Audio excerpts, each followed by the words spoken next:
இன்றே டவுன்லோட் செய்து உங்கள் ஃபேவரட் ஷோக்களை என்ஜாய் பண்ணுங்க. டேய் அண்ணா, இவங்கள எதிர வர வச்சிருக்க? அண்ணா எனக்கு தெரியலண்ணா. இதெல்லாம் இவனோட வேலையா இருக்கும். டேய், என்கிட்ட எதுவுமே சொல்லாம பிரஸ் மீடியா எல்லாம் கூப்பிட்டு வச்சிருக்க. அண்ணன் அசிங்கப்படுத்தலாம் நினைக்கிறியா? உங்களுக்கு எப்படி அண்ணனோ அதே மாதிரி தான் எனக்கும். என் அண்ணனை அசிங்கப்பட விட்டுருவேண்ணா. சரி, எதுக்கிட்டே அவங்களை வர சொல்லியிருக்க? டேய் மாப்பிள்ள, அவனுங்களை கூட்டிட்டு வாடா.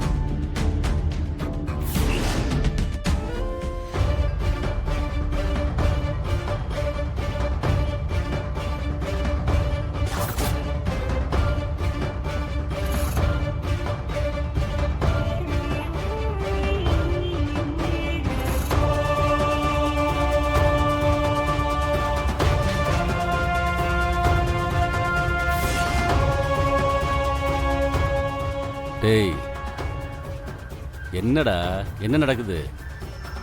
எதுக்கு இந்த ஆளை கூட்டு வந்திருக்க? அண்ணா, நம்ம வீட்டில் நடந்த எல்லா குழப்பத்துக்கும் இந்த கவுன்சிலரும் அவன் ஆளுங்களும் தான் காரணம்.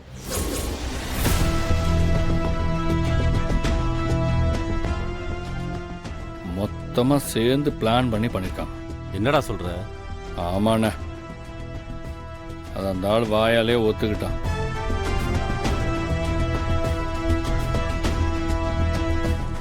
இப்போ அதை ஊருக்கே சொல்றதுக்கு தான் மீடியாவையும் பத்திரிக்கையும் வர வச்சிருக்கேன். கிருபா சார் பொண்ணு கல்யாணம் நின்னது காரணம் இவங்க தான். தீவிர தேடுதல் வேட்டைக்கு அப்புறம் இவங்களை பிடிச்சிருக்கோம். தீவிர தேடுதல் வேட்டையா? என்னமா போய் சொல்றாங்கடா அப்பா? சார், அவங்க கட்சியில இருக்க ஒரு பொண்ணையே கொலை பண்ற அளவுக்கு அவங்களுக்குள்ள அப்படி என்ன சார் பாக? விசாரணைக்கு அப்புறம் தான் எல்லாம் தெரிய வரும்.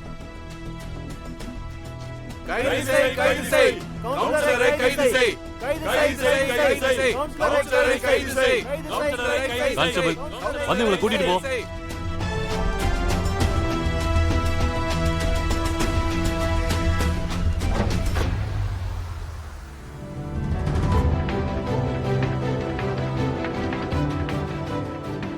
அன்னைக்கு கல்யாணத்தில் நடந்ததுக்கும் எங்கள் அண்ணனுக்கும் எந்த சம்மந்தமும் இல்லைன்னு இப்போ உங்கள் எல்லாருக்கும் நல்லா புரிஞ்சிருக்கும்னு நினைக்கிறேன்.